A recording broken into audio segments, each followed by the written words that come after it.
Hi, welcome back to the Rich Fritzky Show.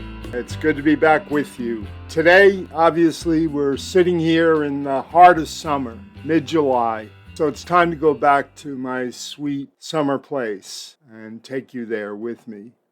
Crater Lake was tucked into the heart of the green forests of northwest Jersey. And it came roaring back to mind and to heart yesterday as two of my daughters headed up there. Just the mere mention of it, and damn it all, there it is, the same old familiar, no matter how long removed, dagger in the heart. There the profound and great sadness in the life. There are many sadnesses, but this indeed was one of the big ones. There the ghosts and the loving spirits of the entire generation that gave rise to mine. The one Tom Brokaw saw as the greatest generation. The one reared in depression, steeled by World War II, tempered by a Cold War and a hard and bitter peace.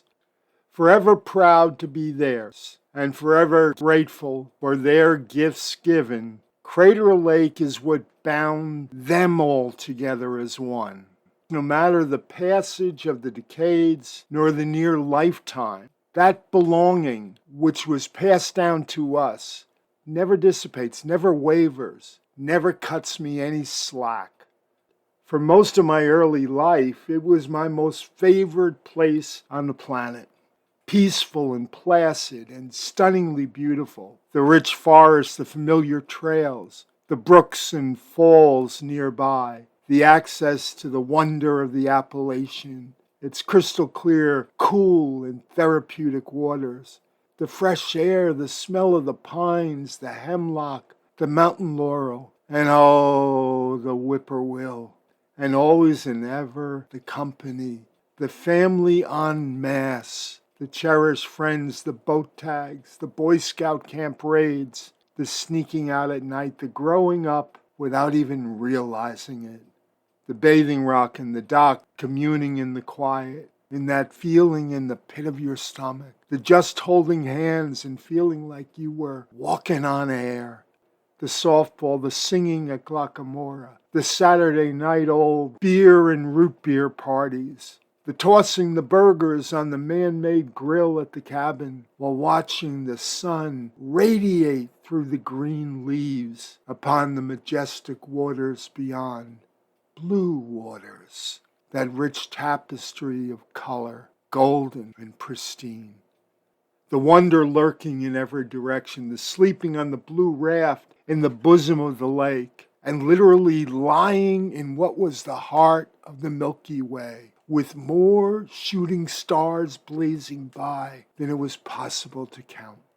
From 50 yards away, the dulcet tones of Nana Cassidy's and Aunt Mary Evans's whispered Hail Marys would waft by in the breeze. And I have truly yet to taste anything quite as good as Aunt Dot's Crater Lake Chop Chop and my mom Rosie's famous Jello mold with the bananas, strawberries, blueberries, sour cream, and truth is, hundreds of memories swim by just now. But what ultimately matters is that Crater Lake gave us, gave so very many others, an extended family to forever love. And it truly made first and second cousins, brothers and sisters. It gave us balance. And it was there, I know, where I grew strong enough for all that life would demand of me. Above all, it gave us an immeasurable and sustaining abundance of love. But short and simple, as to our family, the United States of America, via eminent domain, acquired and/or stole 2 houses just off the lake and a cabin that was on its waterfront from us. One house was occupied by the Evans wing of the family, and the other by the Cassidys, while the waterfront cabin was the province of we Fritzkys and Father John Cassidy. All 3 homes were replete with remarkable stonework, both within and without, with rustic porches that came with views and swings and rocking chair sets, with lofts, sleeping dormitories, panache, and history. One was entirely built upon the sweat and brawn of that greatest generation. Another was refurbished entirely, and all could boast of new roofs, fresh coats of paint, and improvements aplenty. More than anything else, more than the investment of money, time, labor, or tears, it again was the love that was invested and built forever. In the mid-1960s, the Tox Island Dam Project, a plan conceived by the United States Army Corps of Engineers to build a massive hydroelectric powered dam along the Delaware River, was put into motion. It was rapidly approved by Congress and signed off on by both President Kennedy and President Johnson. The young, new environmental community saw it for the disaster it was, took aim and long opposed, as did many like us who were simply not interested in selling. I have all the particulars, but no time to share it all. In fact, I have the whole sordid story, the good, the bad, and the ugly of it. I have all 35 plus years of it, from its rise to its fall, a fall that would not occur until after the United States had acquired all the property that they had originally set out to, rendering quaint rural villages ghost towns, sweet white clapboard churches vacant, and hundreds of farms replete with empty barns and unplowed fields. Note, compelling details aside, we were among the holdouts, the refusers, the recalcitrant. And while the government paid fair market value at the outset, by the time they got around to us, legally squeezing us, forcing us out, they rather cheated and punished. While my Uncle Joe Cassidy was in federal court in Newark, contesting their offer on Glaucomora, they arbitrarily bulldozed the house down at virtually the exact same time. There was no agreement, no settlement, and legal action was in motion, but they could have just cared less. As to my parents and Father John or Jack, well, Jack had won an appeal regarding his claim as a permanent resident, in anticipation of this, of putting him in position to win lifetime rights to its use. 10 years earlier, my parents had ceded their ownership of the cabin to him. Jack began voting in Walpack, and they actually installed heat to winterize it. Now just consider this. We had nearly 2 acres of property right along the water's edge of what was the most pristine lake in the entire state of New Jersey. We had, via many a strain back, including my own, constructed a prodigious rock dock, installed a number of incredible rock-based step systems, an attractive and large stone patio, and a sweet stone-based grill. The cabin itself was a delight. It had a loft that slept armies of children, and the artistry of the dominant rock-stone fireplace within boasted of a truly spectacular and huge oak mantel. For this, the government, upon the execution of sale, issued a life lease to Jack, and payment received by him and my parents for the above from the United States provided just enough money to buy a new stove, a new fridge, and linoleum for what was a very small dining room area. Just that, and it was no longer ours, and ever so sadly, Jack was taken from us far, far too soon. And what did my government do with the wonder of that cabin? They summarily bulldozed it down. Yes, we mourned the all of this. We mourned the waste. We mourned our very belonging to Crater Lake. More than a physical or temporal loss, it was a spiritual loss, a break you down and rip your heart out kind of loss.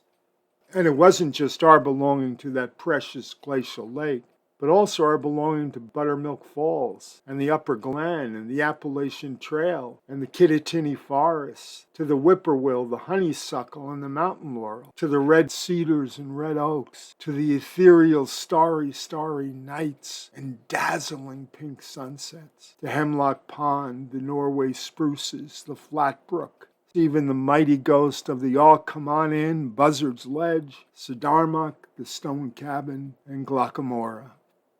More importantly, it was the loss, I think, of their belonging to us, the loss of their living in us, the loss of the home that had been home to our multitudes, our better selves, and the spirit that made we Cassidys and Fritzkys and Varricks and Evanses and Burlingtons and Millers and Adrianses and Duffys and Maddens and Caffreys and Clauses and ever so many more one.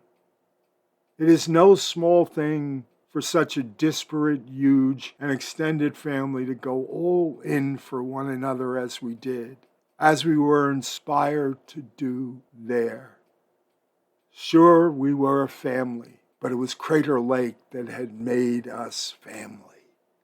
And that was the miracle of the wind, the wood, and the water, the miracle of what was a holy place.